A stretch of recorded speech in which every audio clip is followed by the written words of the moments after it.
त्यांच्या मग त्यांना पण त्याच सांगितलं महिला पत्रकार दिलं तरी तसंच बोलले. संजय दिना पाटील नावाचे एक खासदार आहेत. मला वाटतं बौद्धिक दिवाळखोरीमध्ये त्यांचं काहीतरी विषय झाला असेल असं वाटते.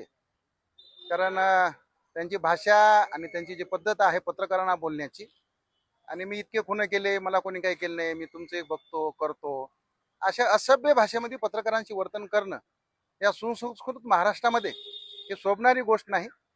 आपलं काही बिहार नाही की जिथे दादागिरी करायची, गुंडगिरी करायची, अपहरण करायचं, माणसं उचलून न्यायचे. हा महाराष्ट्र छत्रपती शिवाजी महाराज, शाहू फुले आंबेडकर यांचा महाराष्ट्र आहे. इथे प्रत्येक विचाराला स्थान दिलेलं आहे, विरोधी विचाराला सुद्धा सन्मान दिलेला आहे. पत्रकार तर फक्त चौथा स्तंभ म्हणून काम करतो आणि लोकांसाठी लोकांचे प्रश्न मांडण्याचे काम करतो.